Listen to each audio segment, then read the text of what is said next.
Welcome to Life, Laughter, Divorce, episode 11. I'm your host, Leanne Linsky. And I'm the boyfriend. Still. Yes, still. 11 weeks in, and we're still going. Wow, there's an edge to your voice this week, Mr. Sassy Pants. Someone's having a busy week. I'm having a good week. All right, so today, what are we talking about? Today, we have a very special guest because from what I've learned, and I've never met this individual, but you've told me that he was a really good friend of yours back when you were in New York. This is true. Today, we are going to be talking with Marc Smith, who is one of my best friends from New York City. Trust me, I hear about him all the time, and I'm like, who's this other guy? I swear it's all good, Marc. It's all good. Yeah. He was. Did you just call me Marc, or you just telling him? Telling him when he listens. So okay. It's all good. Right. He's like, yeah, right. So how did you meet him? I met Marc because we were both doing improv we were both doing improv for a volunteer organization, Cherub Improv, back in New York. And we were both at a rehearsal one day. And as improvisers who've been improvising for a long time, we were kind of sizing up the room, like who's good, who's not. That's what we do. And we ended up doing a scene together, and it was so fun. And it was pickup lines. Marc will remember that. And we ended up chatting afterward. It was like, oh, I can respect you. It was that kind of thing. I'll talk to you now. That was his attitude. Oh, I'll talk to you now. And we ended up hitting it off and just becoming such good friends. We ended up performing together in a regular show every Friday night at Gotham City Improv for a year or two. And other shows, he and I won an improv contest one time. We won You won an improv contest? We did. We won a plastic pig. Was at the creek in the cave. And what else? We did so much performing together over the years. Did he do comedy, and did he do your mics anytime? He did. He actually started coming to my open mics when I had Casual Sketch out there, and he performed in Casual Showcase several times. Yeah, he was one of the regulars. He's hilarious. I love Marc. He's just a super fun guy. And he has this whole bit that he does. I think it's one of my favorites that I've seen is where he gets a suggestion from the audience and then he tells his punchlines for this. It's awesome. He's actually very super smart in pop culture and weird, obscure references. And most of the time it's like over my head, but he's great. No comment. Whatever. I know what you're going to say. So it's interesting because in the conversation with Marc for this podcast, you obviously weren't there because we were meeting via Skype as he is still in New York and we're out here on the West Coast. But out of all the years that he and I have been friends, we both know that I knew he was divorced. And everybody knows that I've been divorced and everything because that's twice. A big part of my set. But we never really talked that in depth about his divorce until this podcast. And that got me thinking, it's amazing how many people I know that have been divorced, but it's just not a topic that you're like, hey, let me tell you about that experience. It doesn't come up a whole lot with people. And I think we're noticing that with a lot of the guests afterward. They're like, yeah, I don't really talk about it like that ever. So what did you learn about Marc through this? Did it change it didn't change anything. Now I can't stand him. No, he's such a jerk. No, it's there are a lot of things in him sharing that I didn't know about him, about how they met and what happened. I knew bits and pieces, but never in a linear storytelling segment. So you brought up something though that you don't think people who have been through divorce tend to talk about it. Is that, do you think that's common across? Because you were friends with him, not even outside of like a working relationship, even though it's comedy. I don't know if you guys consider that work or friends. not. Oh yeah. Yeah, you're friends. So I can understand like the Office kind of thing. You don't speak about it there, but you guys are friends. So do you think people who have been through divorce or something that dramatic in their life, they just sort of put it away after it's over? I think there are times when people do. Yeah. And I think there are certain times where you feel it's okay to talk about it. I mean, you're not going to be like, oh, here she comes, Debbie Downer. Bah, bah. Like, great, got to hear about the divorce again. And I think from my experience, when I think back to that time, like, I didn't talk about it to hardly anybody when I was actually going through it, my second divorce. And a reason for that is, we had both worked together. And I didn't feel right talking about it to everybody at work. Like, it was just like, yeah, it's none of your business. Like, I don't want to bring all that here. Plus, too, I think there's a freedom in not talking about it and having an escape into your workspace or another environment where you don't have to think about it all the time because it kind of eats away at you. So I think there is that, and then also close the chapter and move on kind of thing. I could see that too. Yeah. I mean, I think about, not all of my marriages were probably better than some of the other relationships I've had in my life. And I think about the ones I talk about and the ones I don't. And the ones I don't talk about, I would prefer like never to think about them again. Like they were either, that sounds terrible, but now that I'm thinking about it. So yeah, I could see why a lot of people wouldn't want to talk about this. And that brings up something else because when we originally started doing this, we thought things would be hilarious. And then, I mean, some things are funny, but not everything's meant to be funny, or it's still a little bit raw for some people, And it's for lack of a better word, because we're not therapists or we're not counselors, but it's somewhat therapy to talk about it. And get it out. So no matter, we've had guests that have been on like 10 years after the breakup or divorce, and some that are pretty fresh. Right. And they still come in with their almost raw emotions about it, talk about it, get it off their chest, are happy with it. And then I hope they're better for it. Right. Yeah. I hope so. I mean, I'd hate to feel like someone's now in therapy because, hey, I was on this podcast and I really need to talk about it. But hopefully we all learn from it. So we learn from these experiences that everyone has went through and try to learn from it and make our relationships that we're currently in better. Yeah, I think I agree. And I think there is something to learn from sharing with other people and hearing from their experience, and also to know that like you're not alone. There's a sense of belonging that comes with this, to know that it's a badge. Now you're in that group. Like I'm not in that group, and you're in your own special group because you got 2 badges. That's right. It's like earning stripes in the military or something, for those battles. So there is that. But it is interesting. This was a really cool discussion that I had with a very dear friend, and learning something new about him. So it was really fresh for both of us. So without further ado, I'd like to introduce you to my very good friend, a very funny stand-up comedian and improviser, Mr. Marc Adam Smith.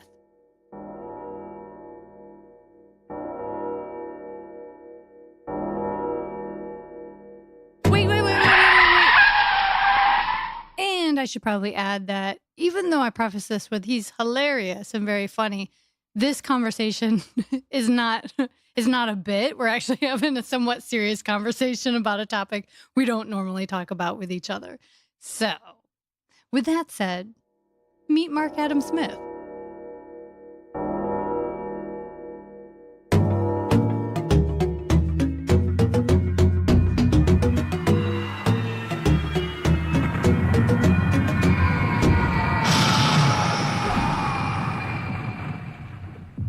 Okay, welcome Marc Adam Smith to Life, Laughter, Divorce. Hello, I see you waving, but our listeners can't hear you waving. I'm waving. Yes, thank you, listeners. I'm waving. Not wavering, just waving. And there you go. So I always like to start at the beginning. Where were you born?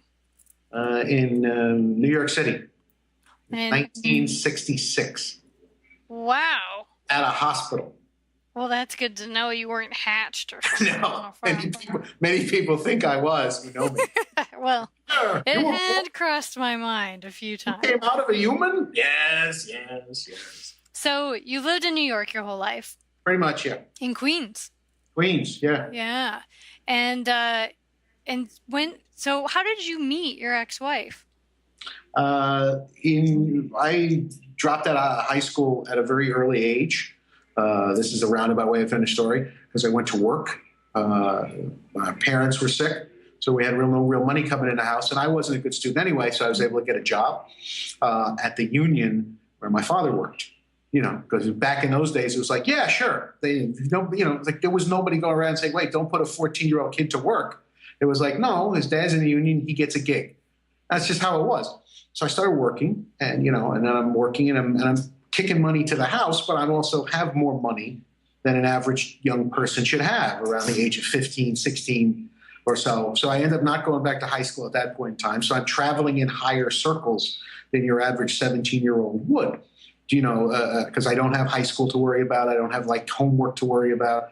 I got a job and then a discernible income and yada, yada. And so you meet people, and I would go out to clubs and bars, and I was hanging out with people who were a little bit older than me by about 7, 8 years, maybe 25, 26-year-olds, because who wants to hang around with high school kids when you're not in high school? Right.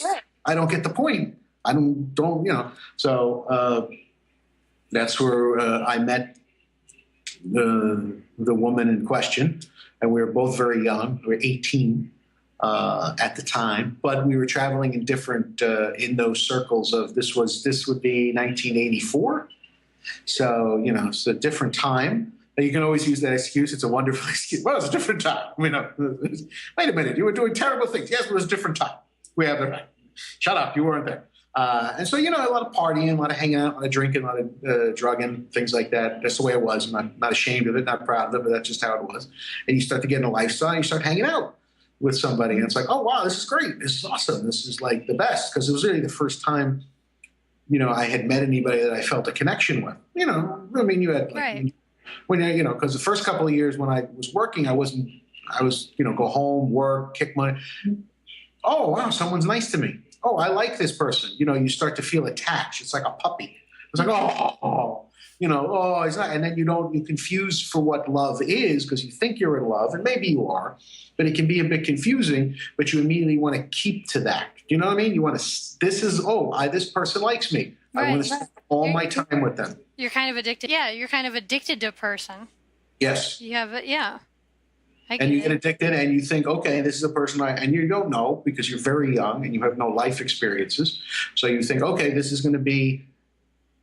Right. This is what it's supposed to be like. And in different times, when life was simpler, these kind of things, if you lived in the 1920s or before that, and your whole life was going to be on the farm, that's it.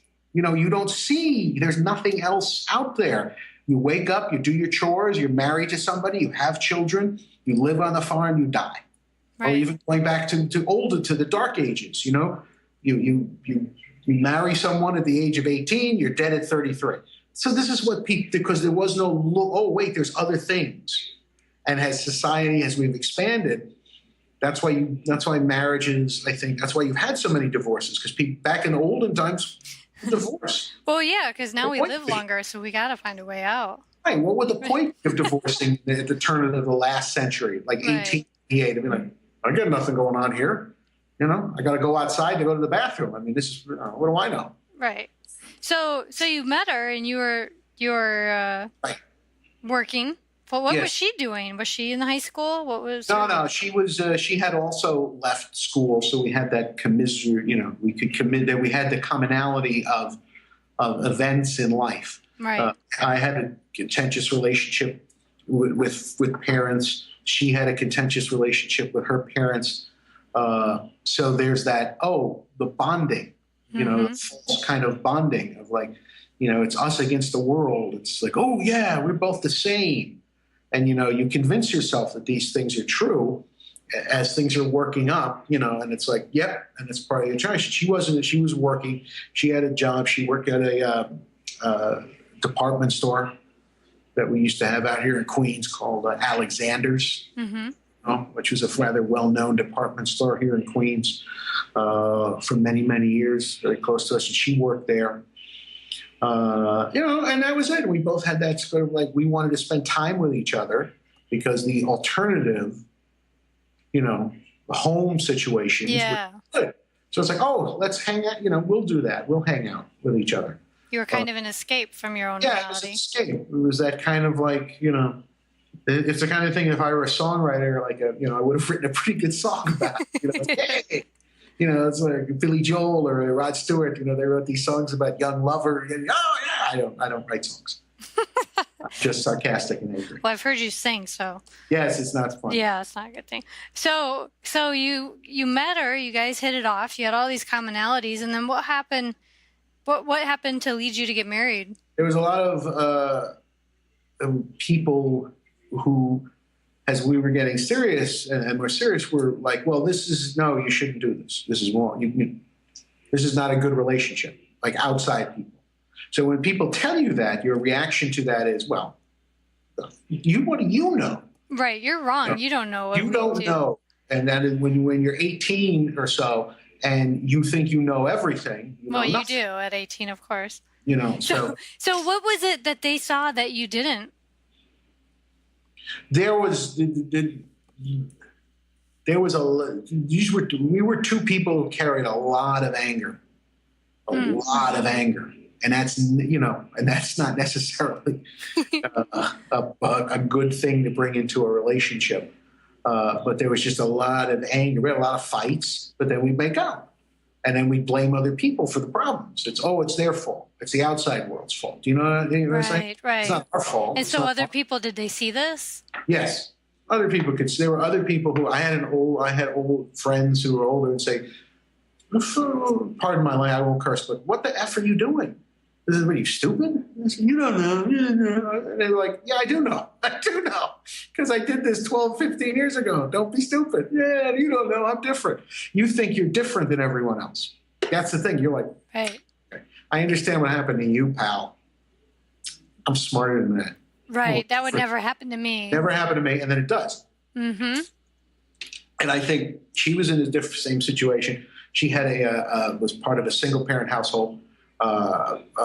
Raised by her mother, and there was another kid, her brother, and mom was more interested in the brother, the fair-haired boy, number one son, that type of thing.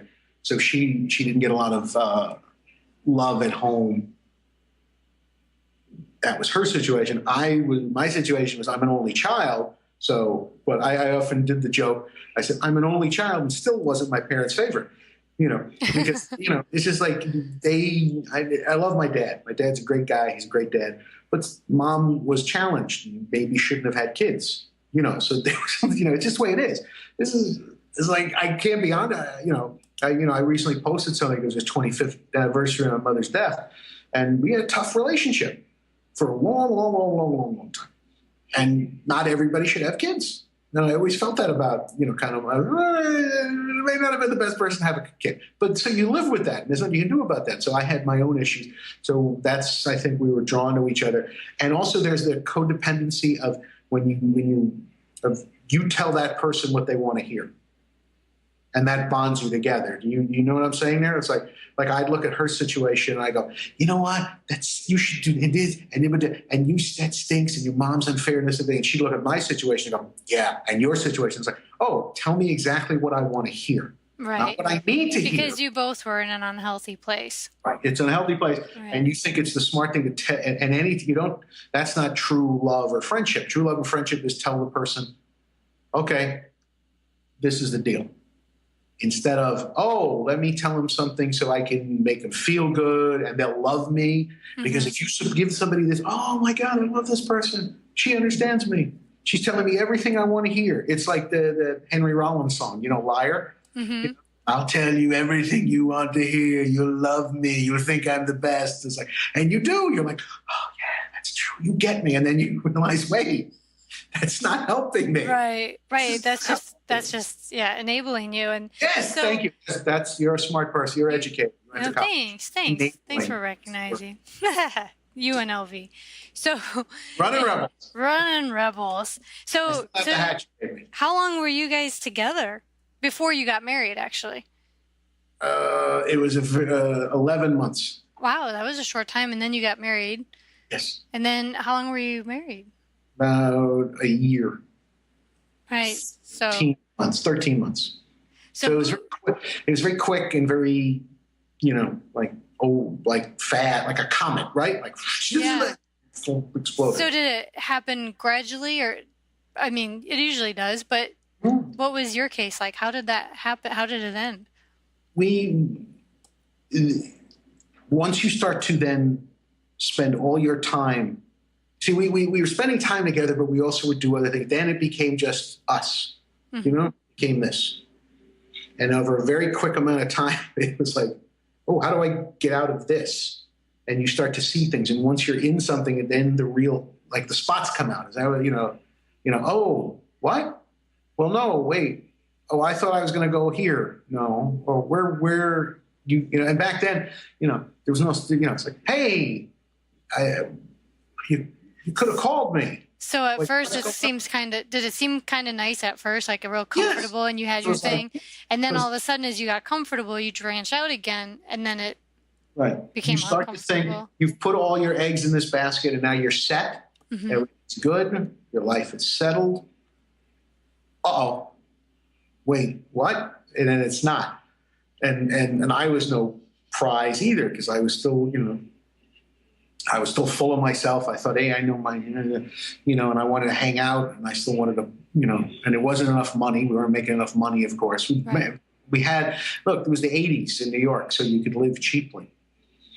But you still need to have a couple of bucks. Right. There you have responsibilities and things you have to take care of, and things that, that are, and that's the other thing is like, so we were living together. It's like, well, who melds this? Wait, what?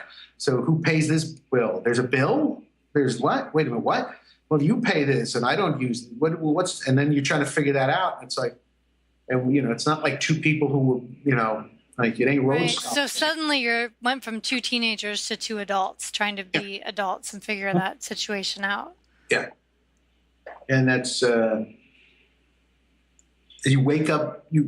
grow up fast, and you don't have the skill sets to deal with certain things. Yeah. So when it ended, was it a mutual thing, or did one of you approach the other? We spent some time apart and sort of separated. And she was like, yeah, I think she's the one who grew up faster, as, girls tend to do. Right. And she was like the one who said, look, we made a mistake in the speed of this, because it was fun, but you're talking about like a year and a half, basically, from meeting to marriage to end. And that's quick. And it was like, oh. And once I woke up from whatever self-induced things I was involved in, because I was drinking a lot and medicating, with illegal pharmaceuticals quite a bit, because I thought, hey, that's it. That's what I do. I can do this, and function. Because you're young and you can function. Once I sort of had the moment of clarity, as alcoholics like to say, a moment of clarity. And I had that moment of clarity, and it was kind of like, yeah, and I didn't want to listen to it at first. She mentioned it first. I didn't. I said, no, not. We'll be fine. We're good. And then after a short amount of time, within a month of our first conversation, I was kind of had the moment of clarity, the cold water to the face of saying, oh, this was a mistake. I'm too young. I don't have the faculties to deal with this. I'm not happy because I wanted to do things in my life that I couldn't do. Because I had a job, and I was like, I don't like this job that I have. I wanted to be a broadcaster, DJ on the radio. I had couldn't do that. I got that job because I got to make money to bring home, and it's one thing to be in your 40s or 50s when you got 3 kids and you got that kind of responsibility, but when you're 19 and you're giving up on your dream already, completely different story. That's a kick in the gonads. How did you feel when you realized that was over? Like, well, I felt like I had failed, and that was it. Okay, I failed. I can't do this. I failed. Now, again, looking around to other relationships that I saw, I saw people who, and I think this is what turned me off to marriage after that, was that I saw like all these people who were married who weren't happy. And that's just what I have a tendency to believe you seek out and see what you want to see in your mind. Mm-hmm. you give yourself this kind of, oh, I need to prove to myself that I'm right. Yes, every marriage that I see is bad. So that's at that time, that's what I saw. Right. My parents had a tough relationship. A lot of that had to do with illness and sickness. At the time, I just saw a bad relationship. I saw my cousin. I had a cousin who was in a weird marriage. And we weren't very close, but I could still see that. Like, oh, what the hell is this? This is. And I saw a lot of people working around and like this and that, and I was like, yeah, this doesn't make much sense. None of this shit works. Pardon my language. None of this stuff works. You know what I mean? This thing, it's all a big myth. It is kind of interesting because I think you hit something there is when I do agree, because when I went through mine and I looked around, like I think back to who I was hanging out with and what their influence was on me, what their opinions to validate how I was feeling miserable. Yeah. It makes a huge difference because if I were surrounded by different people, maybe my outcome would have been different because I would have had different influencers. And the other thing you have to worry about, I think also that and this happens, is sometimes there are people who are in your life who don't always have your best interests at heart. Right. Water seeks its own level. I'm not very happy in my life, so the advice I give to someone may very well be to keep them at a level where they're not happy in their life, so that keeps our relationship even. Right. And I know that sounds evil and nefarious, and it may not be something it doesn't. To do. It's something in the back of your mind, like, oh, my relationship with this person is great because we're both in the same boat. If they get out of the boat, where am I? I'm keeping them in the boat. Right. Misery loves company. Misery loves company. Yeah, it's so true, though. It's so true. And I don't necessarily believe that people set out to do that. Oh. I think it's just kind of a subconscious thing. Like you don't realize you're saying I think it's totally subconscious. It's totally like you just do it. It's in your head, and you're like, right. Because it's like, if you look around and you see, when you go to school and all your friends are, after school or whatever, people are like, oh, my friends are getting married. And they're like, when am I going to find someone? And it sets in like, everybody else is doing this thing. I need to get on board with it. And then if everybody else is doing, having babies, suddenly it's like, oh, I need to be on board with that too. Fortunately, I didn't follow along in all of that. But it's true. I think as society, it kind of guides you as to the majority. Mm-hmm. Or what you're surrounded with at the time definitely has a huge influence. But so, when you felt like a failure, what steps did you take to get through with your grieving process or feeling bad? Well, at the time, it's just like you drain, like I said, I did a lot you were young too. I was young. I did a lot of stuff, Yeah. I hung out, I partied too much, I stayed out late and did things, because you could and whatever. That just sort of like, it coats it for a day or two or three or four or a week or something, but it doesn't really deal with the root issues of the problem. And what was really going on, which I didn't probably address anything for years until therapy later on, much later on. Yeah, that was my next question is like, when did you finally? In my 30s. Like I started getting into therapy later, and then it was kind of like the floodgates opened. Mm-hmm. It's like you start to have, it literally was like a dam, like, through therapy sessions and then I started to remember a lot of things that had happened when I was younger that can explain a lot, things start to come back and you start to have memories. The memory, if you something happens to you when you're 6 and it's like a horrific thing, you kind of put it, you don't live with it every day. Right. Figure out, let me put this away somewhere. And then after a while, it was like, this didn't happen because I don't remember it. I don't remember. But it's there. The hurt is there. It's there, but it's there in the psyche. Right. Because mind is a fascinating thing, and it's there in the psyche, and it influences how you act and how you, do things and how you behave to other people. Right. It's perpetration of trying to keep on, that. When you decided to deal with this later in life in your 30s, was there some significant event or something that triggered it so that you were like, I should go deal with this or I should talk to somebody about it? Well, I just when I had a sort of moment of clarity and I stopped, decided I wasn't going to do drugs anymore, and figured I have a lot of issues that I need to talk to somebody about. I've always been loath to talk to people. I'm not a come of a generation. I didn't have anybody to talk to when I was a kid because I was an only child. So you don't talk to people. You just keep things in and deal with it. Whatever. But I sort of had that moment. I was decided like one day. It was a spring day, and I've been up for a couple of days, and it was like, okay. I was actually in a bodega on the Lower East Side buying drugs. And I was like, this isn't where things should be. It was April. It was a wonderful spring out, nice New York spring day. Mm-hmm. And what am I doing? I'm in a bodega buying drugs. It's not this. And I'm not saying don't, but I'm saying, maybe it's time to make a change, and maybe it's time to seek help in doing that. And in seeking help and talking about things, I knew that therapy would open up. Because once you're there, it's no point in doing it if you're going to couch and guard things. You have to let it go, and we'll see where it goes. So all the stuff came out, the relationships, that's when the floodgates started open. And it was just good to talk about it and let it flow.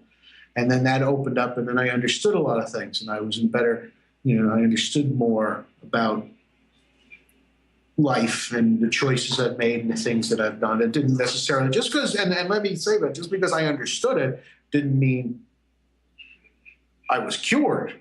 Right. Because I still made mistakes. I still did wrong, but at least I understand it and have a better idea and a concept of things than I ever did. Or maybe you were aware of what. Right. Like I was aware. Awareness. And I'm aware of certain things. So it certainly helped. It certainly did help, of kind of like, oh, okay, I get it. And it gave me some skills to deal with certain things better than I would have before that. And also the idea of not like, immediately like, let's self-medicate in a kind of way. And but that still does happen to a certain extent, but with other things, like you drink too much. Like I still had bouts until a couple of years ago where I drank too much because I was depressed, or when that ran its course too, it's kind of like,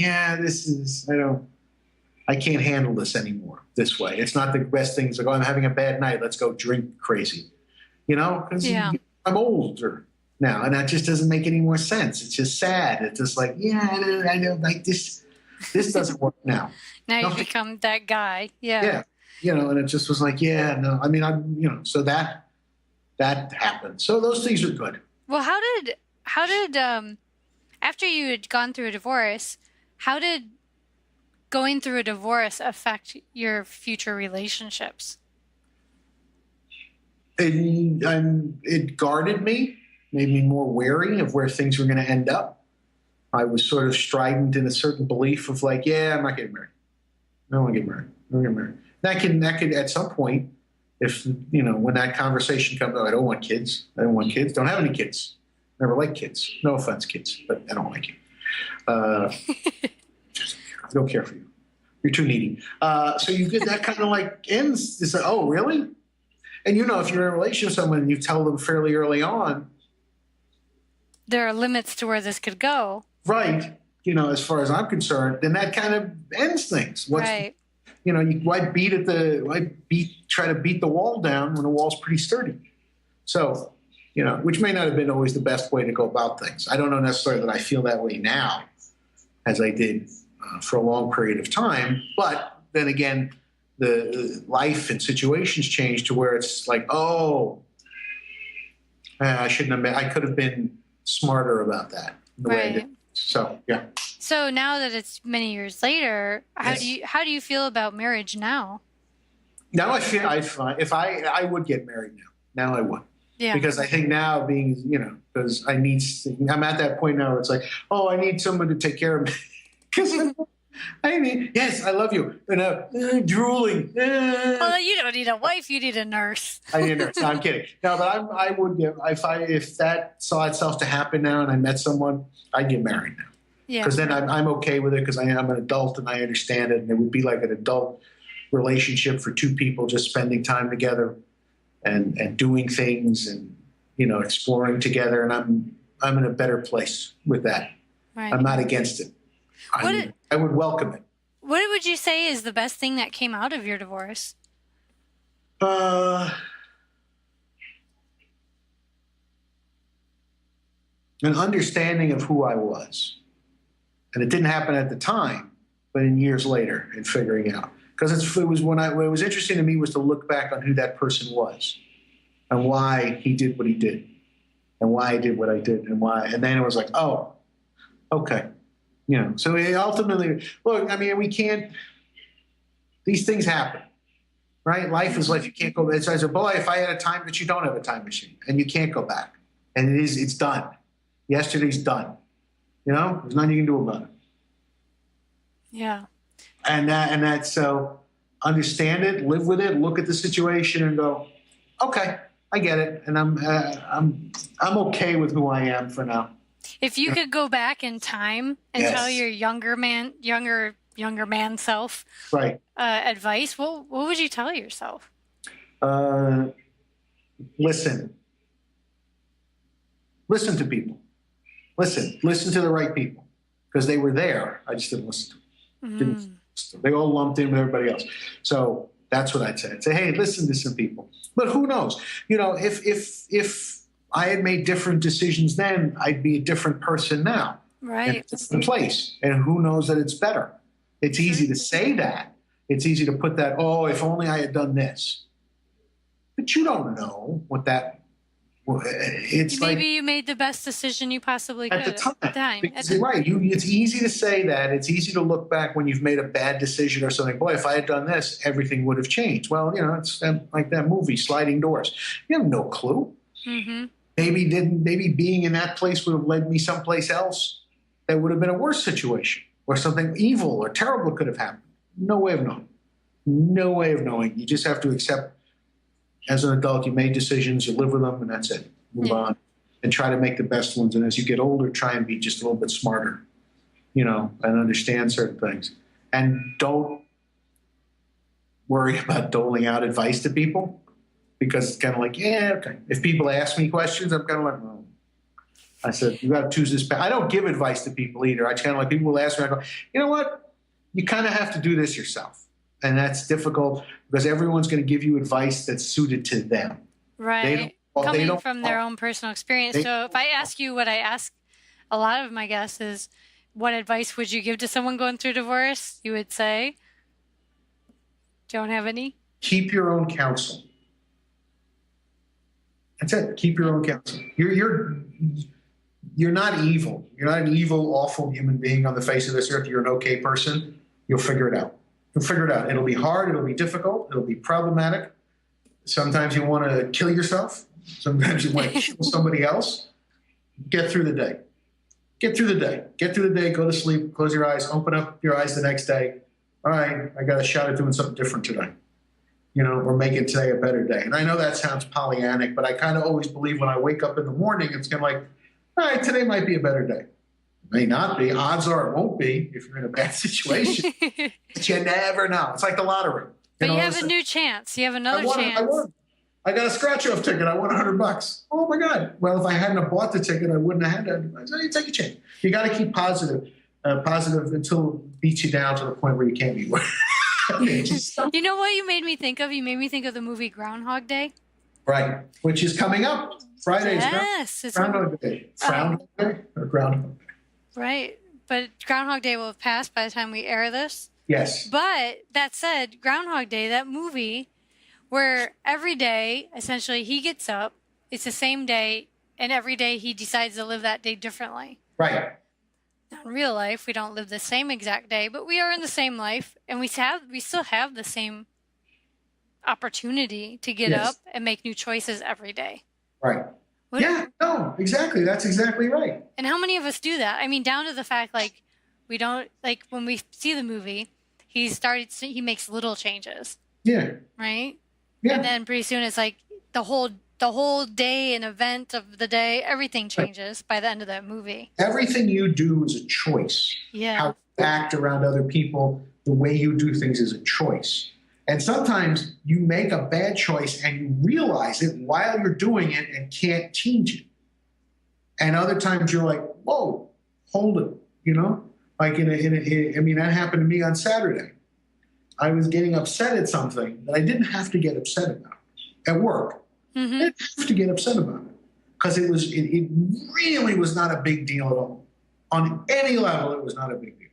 And I'm saying to myself in my head, the back, this is not a big deal. This is not a big deal. And I'm getting upset because the other part of it is saying, and I'm trying like, no, just pull back. Just pull back. This is not a big deal. This is nothing. I mean, this is okay. This does not affect you in a negative way. But the negativity comes in, and I actually was able to kind of like, okay, quell it a little bit and not let it burn out of control, not let a firestorm come out. Right. Because you try to have clarity of like, okay, this is... Like, where is this in the grand scheme of things? Right, exactly. And like, I'm okay. I used to have a friend. I had a friend. I still have the same friend. She used to say, is it going to matter 10 years from now? Right, exactly. I always have to look at it as like, man, it probably won't matter in an hour from now. So why am I upset about it? That's right. And I always try to put it in that frame of mind. Not always easy, because sometimes we just tend to get frustrated. But I don't know why that is. Yeah, that's true. You know? And it's like, is this really my business? Number one, is it really in my control? Do I own this process? Mm-hmm. And if not, there's probably not much I can do about it. That's the key. If I don't own this process, yeah, I'm just gonna ride this out and do what I gotta do. Right. How you know? do what I can do to make it. The biggest thing that I learned in my life over the course is it's difficult to. I was angry for a long time. It's difficult to always be angry. Yeah. It takes a lot out of you. Doesn't it? It's exhausting. Oh my God, it's fucking exhausting. Just let's chill. Yeah. Okay. I have my control of the things I can control, and I'll do it the best I can. Yes. That's it. That's my wisdom. That's good wisdom, because it's so true.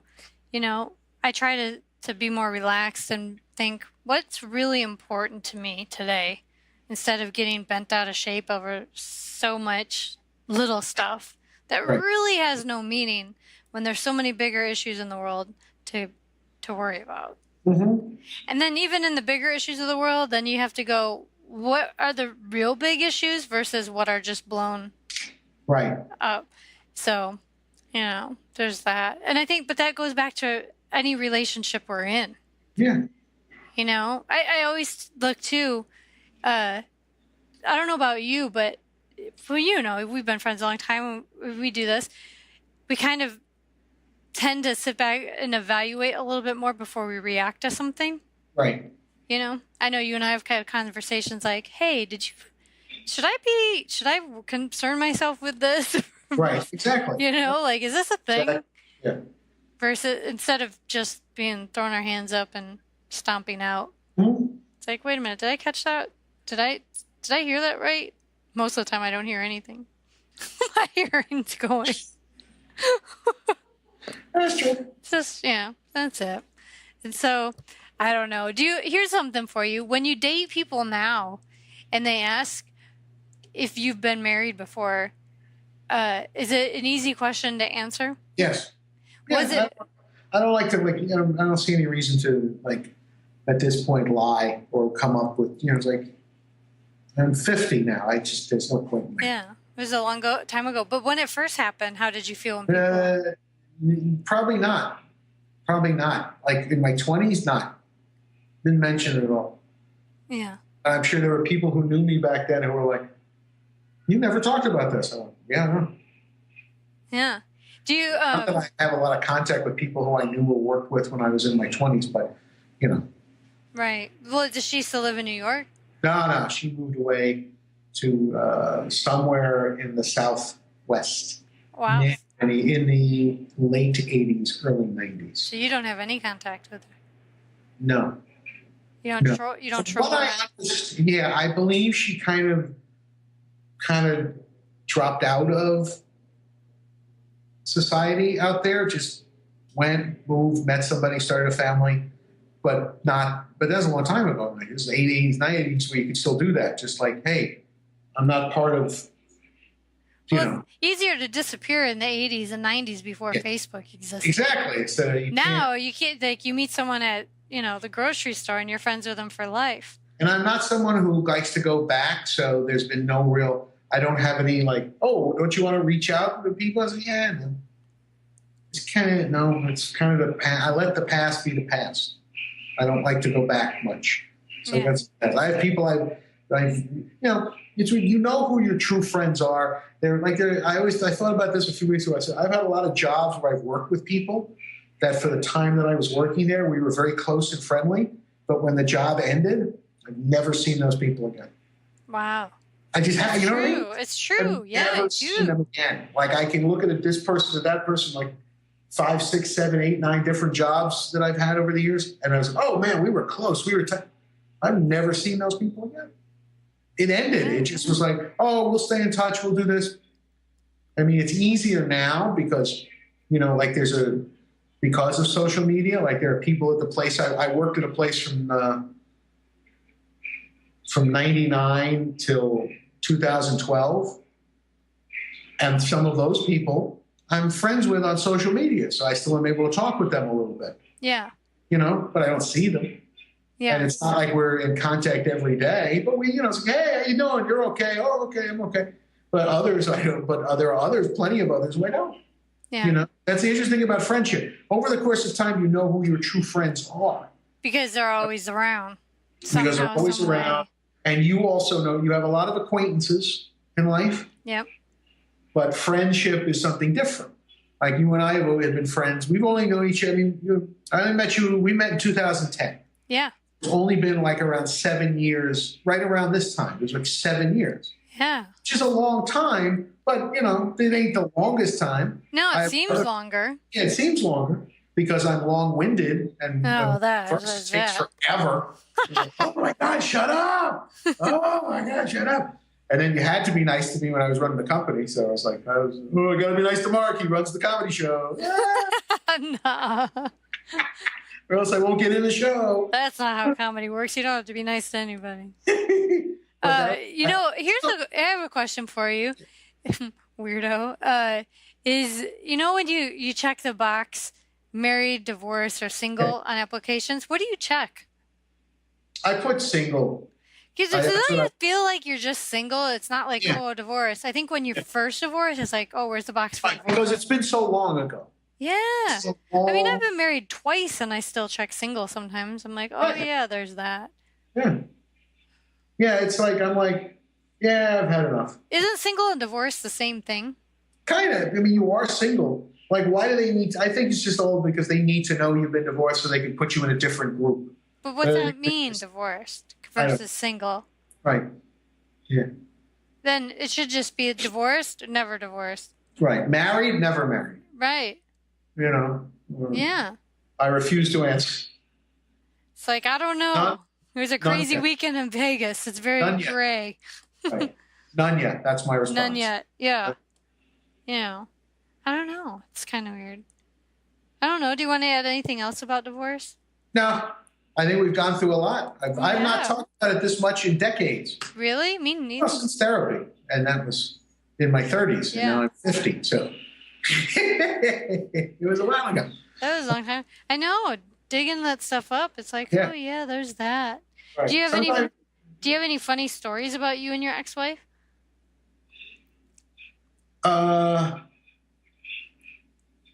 We were once in Long Island and at a thing, and we were taking a train, the Long Island Railroad back, and it was very late. And we got dropped off at the train station. It was very cold. It was like January. It's cold. February. And so we get to the train station. It was the Seaford train station, Seaford, Long Island. And it's like 2 a.m, and the train's coming at like 2:58, which was stupid to be there that early. And the place you can hang out in was closed. Like it was locked. And we're like, oh, we can't, because we were dressed for partying, so to speak. Right. Like, we're cool, but we weren't dressed for like the winter. Right. You weren't dressed to be outside for a half hour. So we both, and I hope the statute of limitations on this is over, but if it isn't, F you, Long Island Railroad. We broke into the thing through the bathroom. Like we walked around and we said, oh, look, here's the bathroom. So we busted the window together and we opened the window up. And, I helped her climb in and I climbed in and we shut the window. And then we went into the ticket area, but there was nobody there. Right. The bathroom was open. It was right. But here's the thing. The doors were locked like with a lock. They were like that. Yeah. A chain. So when the train is coming, we couldn't just walk out. We got to go back into the bathroom and through the crawl out. Oh, no. To get to the train, and we could only do it by sound. Oh, the train's coming. And the first time, it was the wrong train. Because our train was late. So we went back inside, and like 7 minutes later, do it again, come on. And you're trying to get out in time and then not be seen by the motorman, coming out of the bathroom. So I remember that was funny. That was quite the laugh. Wow.